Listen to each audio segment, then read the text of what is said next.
Assalamualaikum Bu Resti. Waalaikumsalam Bu Suherna.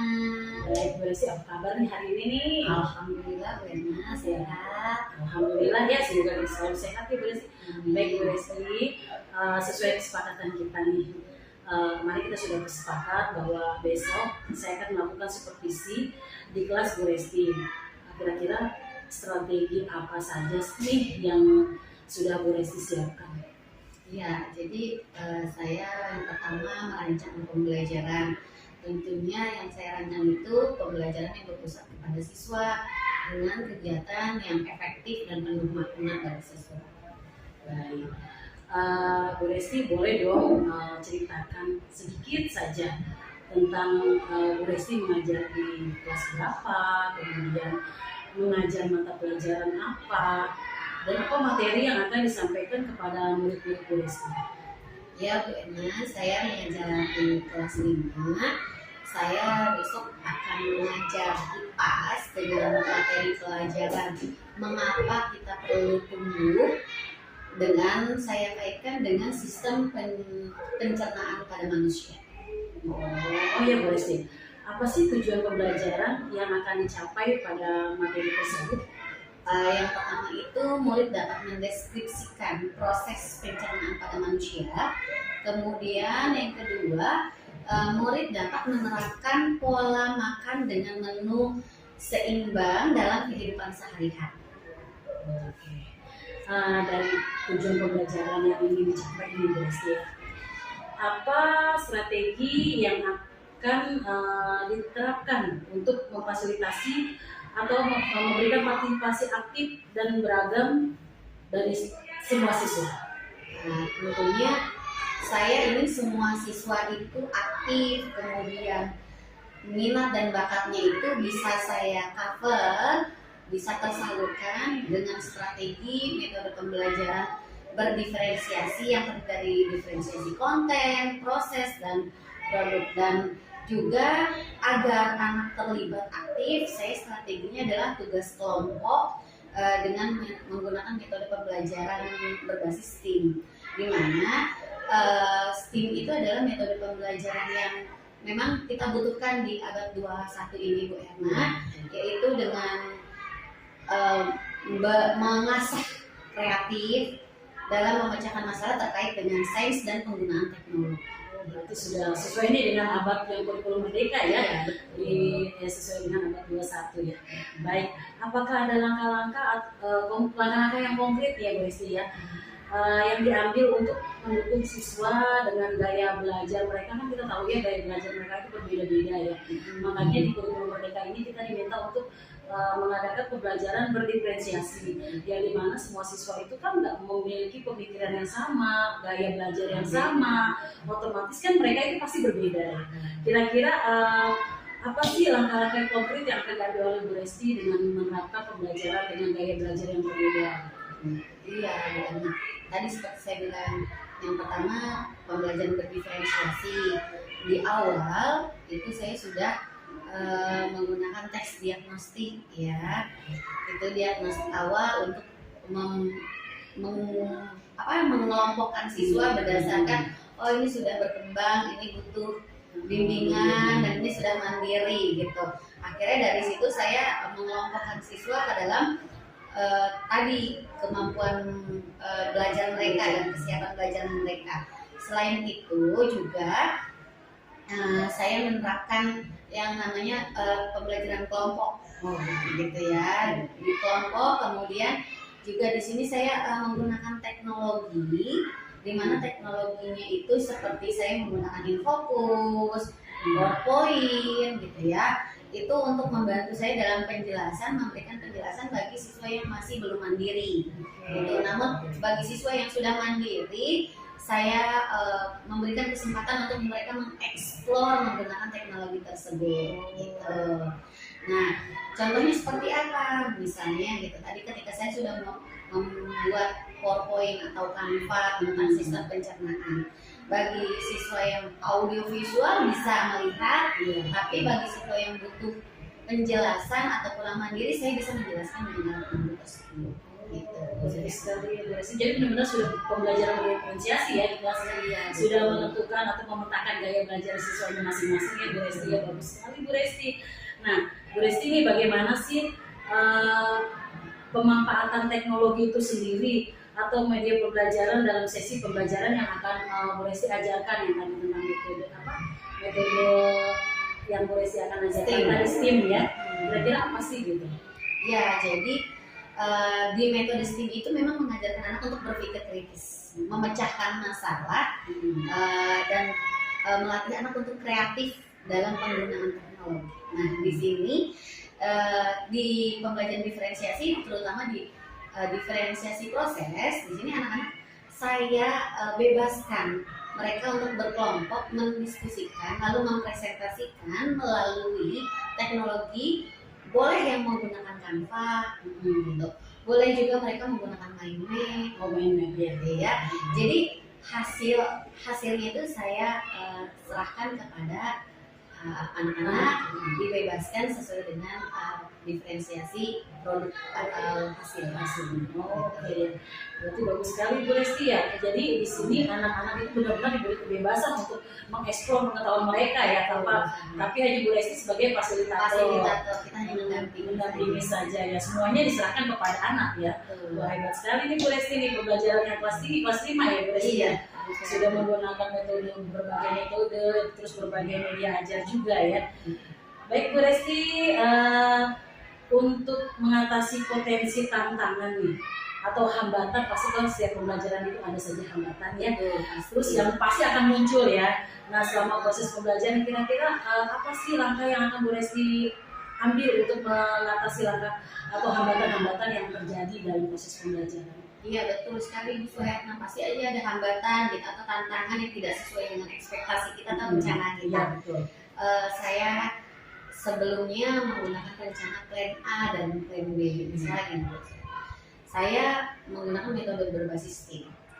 Namun ketika berbasis tim ternyata belum berhasil atau banyak hambatannya, saya akan beralih ke metode PJBL gitu. Mungkin yang memang membutuhkan waktu yang agak lama gitu ya, sehingga anak-anak bisa dengan leluasa menyelesaikan atau mengeksplor pembelajaran mereka seperti itu. Lalu juga saya akan menghidupkan kegiatan pembelajaran dengan cara menyisipkan game atau ice breaking agar tidak bosan. Biasanya hambatan terjadi ketika anak sudah merasa bosan atau jenuh di kelas, alhasil tidak tuntas pembelajarannya. Nah itu yang perlu kita sisipkan dengan ice breaking atau game-game yang terkini lah. Jadi lebih hidup ya, lebih bermakna lagi pembelajaran anak-anak, tidak jenuh ya. Di saat mereka mulai istilahnya mulai jenuh dengan pembelajaran yang kita berikan, ada selingan ice breaking yang akan membuat semangat mereka lagi. Betul, ya sekali Bu Suhetna. Oke baik Bu Resti, terima kasih. Semoga besok dapat terlaksanakan dengan lancar ya observasi saya nanti di kelas Bu Resti. Terima kasih Bu Resti, terima kasih. Assalamualaikum ya Bu Resti. Waalaikumsalam Bu Suhetna. Oke semuanya, itu tadi observasi yang saya lakukan dengan Bu Resti. Sampai ketemu di kelas 5 yang diampu oleh Bu Resti. Terima kasih. Assalamualaikum warahmatullahi wabarakatuh. Waalaikumsalam warahmatullahi wabarakatuh. How are you today? I'm fine, thank you. And you? Alhamdulillah, fine to thank you. What is today?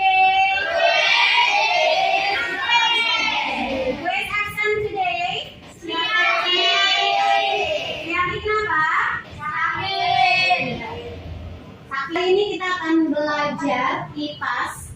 Setelah kemarin kita belajar apa? Kipasnya? Tentang manusia. Hari ini kita akan belajar tentang sistem pencernaan manusia. Diharapkan kalian mampu mengetahui organ-organ sistem pernapasan dan kalian mampu nanti akan membuat replika sistem pencernaan manusia. Ya, namun sebelumnya kita buat pemanasan yuk. Kita nari cicip periuk. Semuanya berdiri. Berdiri ya. Siap. Cincin pari pernah dari jauh, kami kecil buka dengan dua ekor. Caca udah menak becak ikan gigi roda, sampai terlalu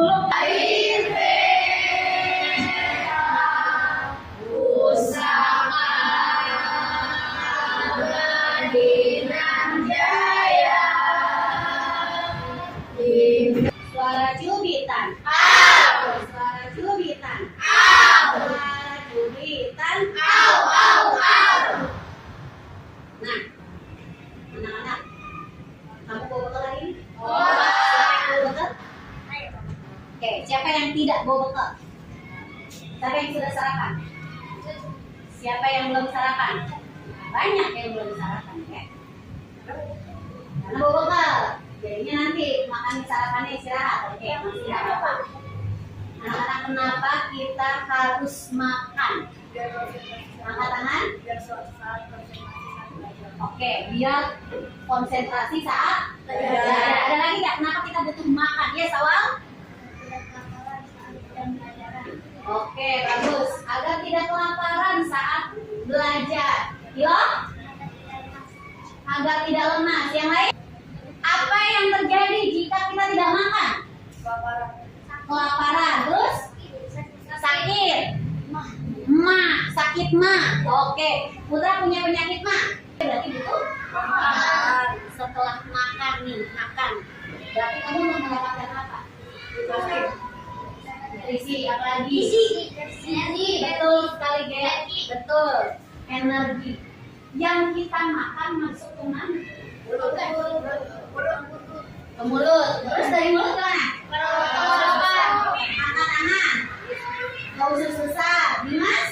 Ke perut. Di perut ada apa? Nah, kita lihat. Ibu akan menayangkan sebuah gambar. Ini. Kambung. Ini. Hati yang hijau. Asam. Apa? Kamu pernah makan ikan atau hewan, ikan atau ayam yang ada kecil dapat hati rasanya pahit? Siapa yang tahu? Bukan apa? Apa? Betul, empedu. Terus ini apa? Usus kecil. Ini apa nih? Nih. Usus besar. Usus besar. Oke, nanti kita lihat ya. Ini apa? Usus halus. Ini apa? Usus halus. Nah, nggak terbalik. Yang mana? Yang mana? lanjut. Bagaimana kalau kita ceritain? Ayo. Semua makanan yang kita makan tentunya melalui sistem pencernaan. Sistem pencernaan ini terdiri dari beberapa organ pencernaan, yaitu mulut, kerongkongan, lambung, usus halus, usus besar, dan anus. Saat sebagian masuk ke dalam mulut, mereka akan mengalir dan bercampur dengan air liur agar mudah pencernaan. Selanjutnya, makanan akan meluncur turun melewati kerongkongan untuk menjadi lambung. Kerongkongan adalah sebuah saluran panjang seperti sedotan yang menghubungkan mulut dengan lambung. Akhirnya, sampailah strawberry tadi di lambung. Di sana, strawberry akan dihasilkan oleh gerakan dinding lambung dan juga cairan lambung.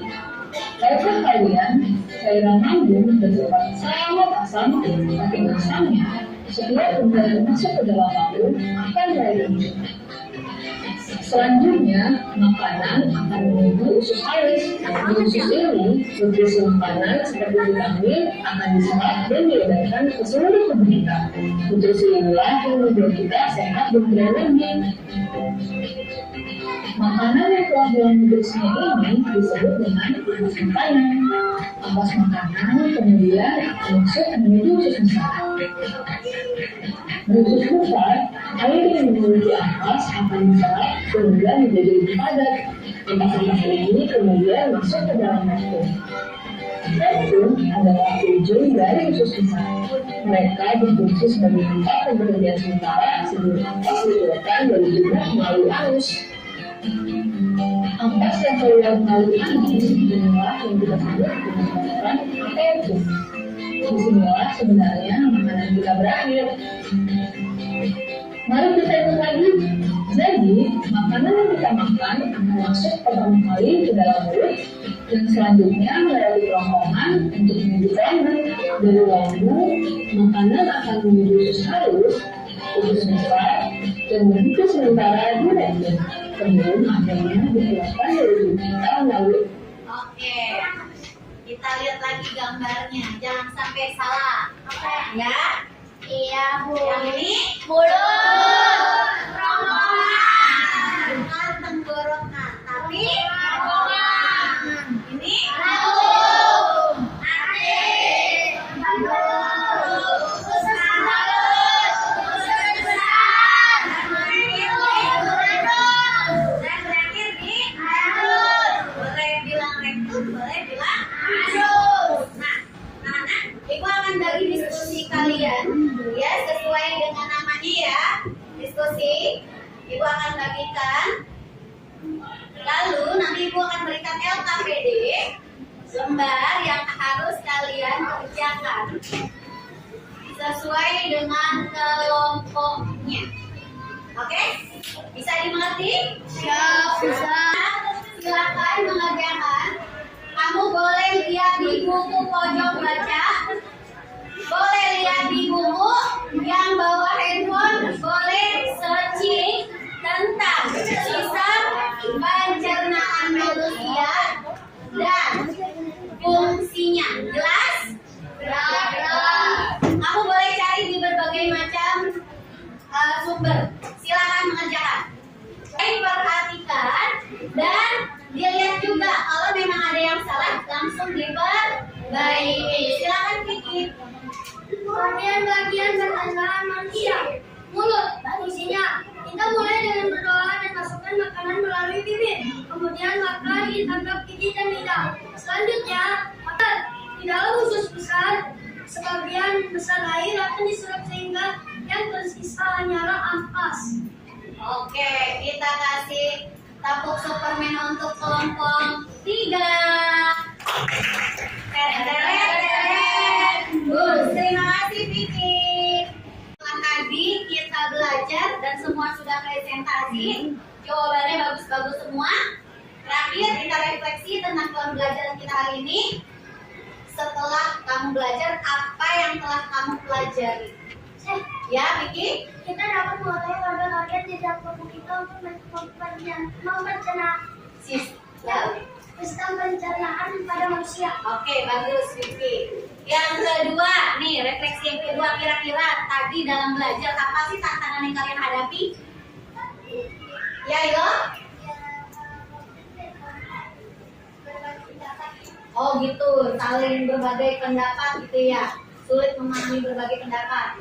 Nah, ketika kamu menemukan berbagai macam pendapat, terus teman kamu kan sifatnya beda-beda gitu kan?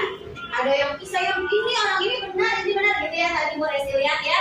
Kira-kira bagaimana cara kita menghadapi tantangan itu? Ada yang tahu?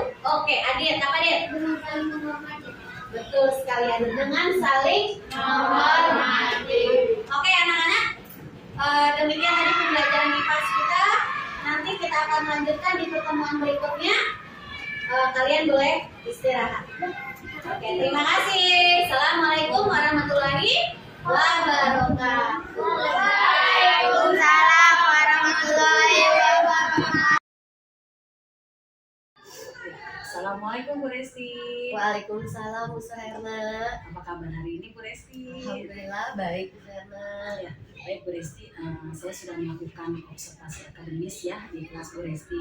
Saat itu kita juga sudah melakukan 2 tahapan. Yang pertama tahap praobservasi, di mana kita udah berbincang-bincang nih tentang materi yang akan dipelajari, tujuan pembelajaran yang akan dicapai oleh siswa, dan area pengembangan ya di saat di kelas Bu Resti ya.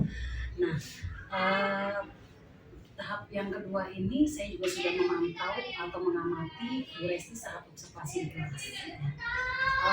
Cukup bagus, cukup menarik ya Bu Resti ya. Kalau menurut saya dari awal Bu Resti membuka kelas dengan baik, yang bisa memberikan pertanyaan-pertanyaan pemantik yang memang langsung siswa itu aktif di situ ya Bu Resti ya. Baik, kalau dari hal itu saya ingin tanyakan nih, refleksi yang Bu Resti dapatkan dari observasi yang saya lakukan itu apa sih? Ya, jadi refleksinya itu saat kegiatan pembelajaran itu yang saya pikir adalah masih adanya beberapa siswa yang kurang aktif gitu. Mungkin karena merasa kurang tertarik dengan kegiatan pembelajaran. Tapi memang itu hanya sedikit, cuma memang jadi bahan pertimbangan untuk saya agar nantinya bagaimana cara atau merancang strategi pembelajaran itu sehingga seluruh siswa semangat dalam belajar tanpa terkecuali. Baik, padahal kalau saya lihat itu Bu Resti sudah melakukan pembelajaran berdiferensiasi ya, di mana saya lihat di situ sudah melakukan diferensiasi konten dan proses ya. Nah, di saat tapi Bu Resti ada catatan sedikit di saya nih, di saat Bu Resti memberikan pembelajaran, di situ saya melihat anak-anak kurang aktif ya. Ada beberapa anak ada beberapa anak yang memang di saat berdiskusi itu mereka nggak aktif gitu ya Bu Resti. Kalau menurut saya sebaiknya sih Bu Resti menggunakan teknik Think Inspire ya, teknik Inspire yang dimana anak-anak itu semuanya bisa aktif dalam pembelajaran. Itu masukan untuk saya Bu Resti ya, untuk tahap pembelajaran di inti itu seperti itu Bu Resti. Baik, terima kasih Bu Syahera. Nanti coba saya akan terapkan di pembelajaran selanjutnya menggunakan tim share ini ya. Oke. Baik, untuk yang kedua nih Bu Resti, kan saya lihat dari pembelajarannya Bu Resti sudah menggunakan PPT, bahkan video interaktif ya Bu Resti ya. Kalau boleh saya tahu nih, tapi metode apa sih yang Bu Resti gunakan di saat pembelajaran seperti itu? Ya, di situ saya menggunakan metode pembelajaran. Sebenarnya ada metode pembelajaran project-nya, project based learning-nya, karena kan kalau project based learning itu kan nggak seharian Bu Suherla ya. Terus kemudian di situ juga ada saya diskusi kelompok serta unjuk kerja. Baik. Kenapa tidak diselipkan seperti games atau kuis, lebih menarik lagi, jadi lebih hidup lagi pembelajarannya. Jadi masukan saya, di saat anak-anak terlihat sudah mulai kurang pasif ya, maksudnya sudah mulai pasif dan kurang ini, coba dimasukkan kuis atau games yang memang bisa mengangkat kembali mereka, semangat mereka belajar kembali seperti itu Bu Resti ya. Oh iya, baik ya, nanti mungkin itu sesi itu sebagai formatif kali ya. Iya, boleh. Atau evaluasi Ya boleh. Kita seringnya di saat pembelajaran inti berlangsung, kita lihat anak memang sudah tidak aktif lagi, kita seringnya dengan games ya, seperti quizzes atau kahwa, atau memang boleh dengan bermain tepuk-tepuk atau seperti apa, atau istilahnya bisa menyemangati mereka kembali untuk belajar, untuk bisa konsentrasi kembali seperti itu. Baik, kira-kira nih kan saya sudah sangat terkesan ya dengan pembelajaran Bu Resti yang Bu Resti lakukan di kelas ya. Kesan Bu Resti dalam pembelajaran yang observasi apa sih kesan dari Bu Resti? Tentunya ada kesan tersendiri ketika kita diobservasi atau tidak diobservasi. Biasanya ketika kita tidak diobservasi, kita mengajar mengalir begitu saja. Tapi ketika kita diobservasi kan seperti ada yang melihat, menilai, itu ada rasa grogi, ada rasa saya benar gak sih ya, yang saya lakukan udah benar atau enggak ya. Jadi ada sedikit rasa grogi gitu, ada. Tapi tidak karena saya udah kenal sama Bu Suherla, jadi ada grogi itu tetap ada, cuma tidak terlalu. Tetap ya ada nervousnya ya. Cuma jadi memang jadi bahan harus lebih bagus dengan diobservasi atau tanpa diobservasi. Oke, baik Bu Resti. Nah, kira-kira rencana tindak lanjut apa yang akan Bu Resti lakukan ya untuk kemarin kan kita sudah belajar, Bu Resti memberikan pembelajaran tentang sistem pencernaan ya.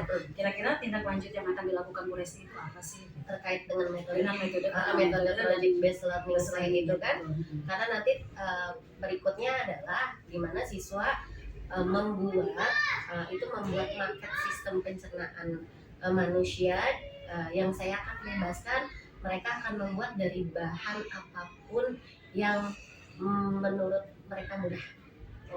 Jadi misalnya seandainya mereka membuat dari bahan kardus atau saya bisanya gambar atau saya bisa dari bahan bekas, itu dibebaskan. Jadi seperti itu tindak lanjut yang akan Bu Resti lakukan ya, rencana tindak lanjut. Iya. Baik Bu Resti, sudah sangat baik sekali. Mungkin cukup sekian saja observasi dari saya. Mudah-mudahan semangat terus, sukses selalu untuk Bu Resti. Amin. Ya, baik, terima kasih Bu Resti. Saya akhiri, assalamualaikum Bu Resti. Waalaikumsalam, terima kasih Miss Herna. Oke.